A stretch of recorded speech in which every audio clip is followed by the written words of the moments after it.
This one's titled Thank You. Hi, guys. I just wanted to reach out and say a huge thank you for everything y'all talk about on your podcast. I'm so thankful for how you both have helped my relationship. I've always been a very independent woman, and I've struggled with letting my man take the reins and be the provider and protector. Hearing the pride and joy that Chris has for protecting Peaches and being her piece is beautiful, and has helped me see my man wants to be that so much. Peaches has helped me grow into a more submissive type woman with more traditional values because she has so much pride in doing these things for Chris. And when I started being that person as well, nothing has made me feel more fulfilled than doing something as small as serving my man dinner. How crazy is that? That's insane. Because society wants to tell you that that is not acceptable. Right, that you're not his mother. Right. And you're mothering him by serving him his plate. Right. And she's like, this makes me feel more fulfilled than ever before. Do you remember the first time we made that video on TikTok about the plate serving? Yes. Do you remember how much fucking hate I got from even from men? I don't need my woman to serve me a plate. I'm a fucking adult. Like, it just blows my fucking mind how fast people are to like shut that shit down instead of being receptive to the fact that that could, you know, change somebody's view of things. Why are you so angry? Right. That would be my first question. Why are you so mad about it? Like, I'm not asking you to do it. Where is the offense at? Everything is surface level. People don't ask themselves why anymore. Instead of making a really shitty comment, ask yourself, why do I want to react so adversely to this? Yeah. Why am I having such a visceral reaction? You know, to call me a dumb bitch or a slave because I'm a happily married woman, that's a very visceral reaction to something that is just happiness and love and joy. Yeah. You still get called a pick-me quite a bit.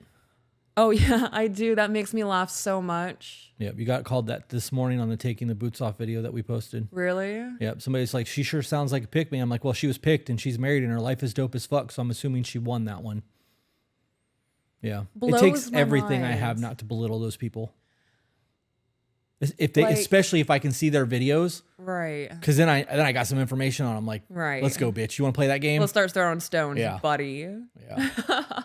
We're not supposed to do that, though. No. Nope. That's another thing. Almost all of the petty has left my body. Not me. Because we are public figures. I know. We're not supposed to do that shit, and it's bad for us. A lot of people dislike when we punch downward, is what it's called, because we have a following and they don't. As if us having a following somehow makes us not human anymore, and the right to defend ourselves is gone because we have a following. Yeah. Yeah. Fuck that. I really want to be petty and do that shit. Yeah. But I have Zach. And Zach says no. And when Zach says, hey, don't do that, I say, you right, bro, because you are a much more logical human being than I am. My response to a fight is to fight, not to run or ignore. Yeah, so. Someone throws a punch at me where it's a hoedown at that point. Get it? It's a hoedown. Yeah. Jen is my voice of reason. Yeah. When I think of something, I'm like, how would Jen respond to this? I just ask Zach. Is she panicking in the chat right now? Back into the email. He is the absolute light of my life, and I'm so proud to be his. Chris has helped me get over myself and realize I'm taking away from my man when I wasn't accepting his protection and everything he wanted to provide me with. Hearing the way Chris explains how he feels when he is platypus. So many P's. Hearing the way Chris explains how he feels when he is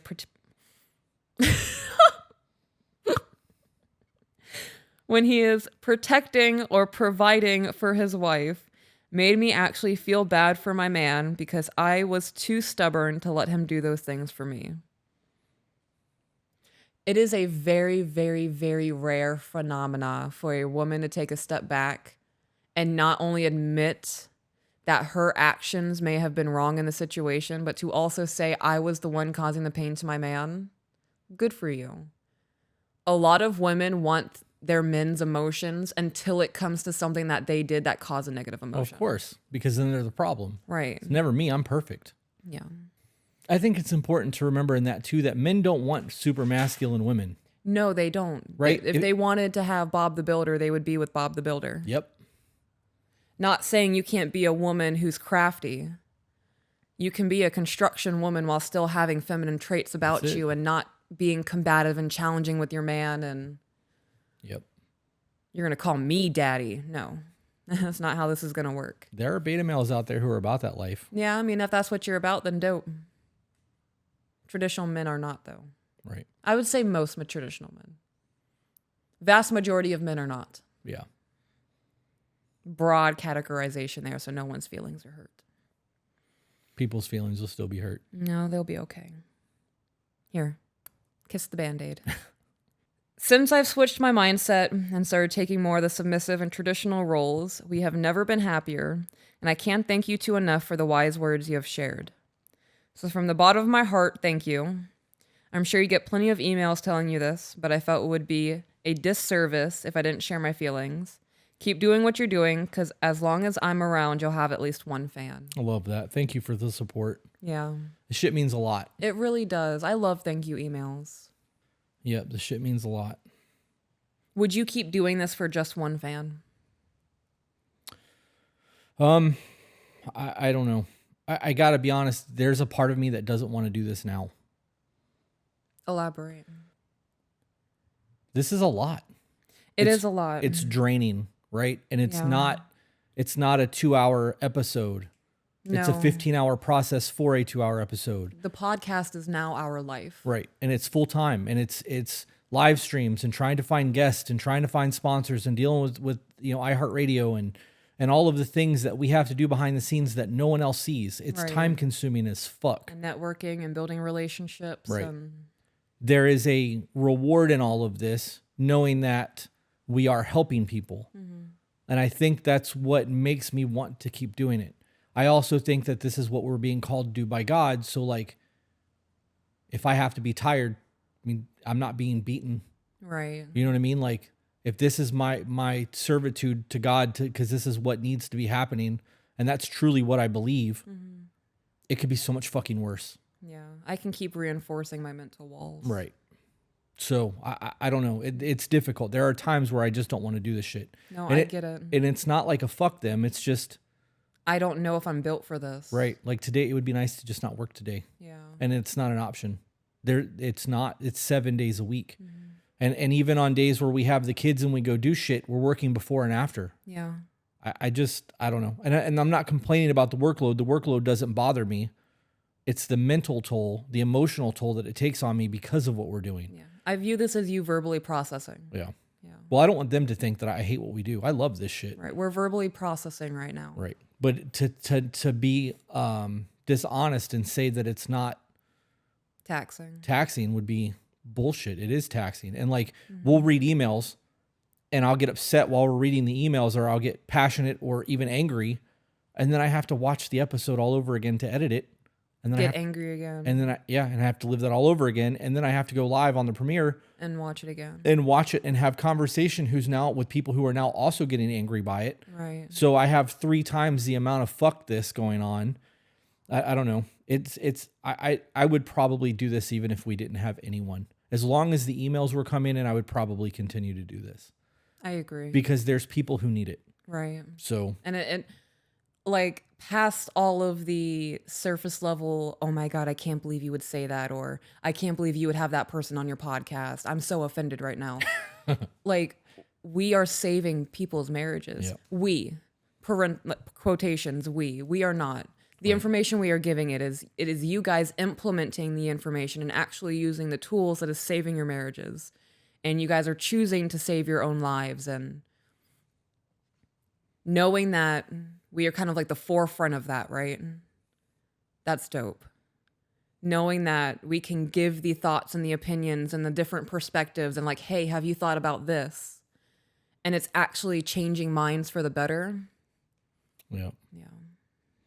I would like to touch on that whole, I can't believe you have those people on your podcast. Yeah. I believe in free speech, I do too. even if I disagree with it. Right. You have the right to say what you have to say. And I will have people on the podcast that I don't like and disagree with, as long as they're respectful. Right, me we can too. we can do that. Right. But if people want to unfollow us because we have a conversation with someone, please don't let the door hit you on the way out. I will gladly hold that door as you exit and tell you to have a great day. Yeah. We don't need you here. Yeah, I will, like, in that specific situation, I will 100% be that, let me go grab the manager and then come back out and be like, how can I help you? Right. Get fucked. I mean that full chest. Right. If we have somebody on the podcast and they are not doing egregious acts, right? Like they're not out there committing rape and they're not doing financial fraud and they're not actively deceiving people, right? If somebody says something out of the side of their neck and they're like, oh, damn, I shouldn't have said that. Right. You shouldn't have said that. Moving on. Yep. Not going to say it again. Dope. We learned a lesson. That's it. Yeah, I think a rapist would be where I drew the line of people that I would talk to. I agree. I would talk to murderers, white collar criminals, people who are still actively frauding people. I don't give a fuck about any of that. They're not doing it to me. I'm smart enough to not be frauded. And we're not doing the acts. Right. Right. We're having a conversation with them. You know, there are people out there who have interviewed pedophiles, and those people, like the people who are deranged and mentally ill, have given so much insight into how those people think. They have given parents new tools on how to defend their children. Yeah. I wouldn't be able to sit through an interview like that, though. I know.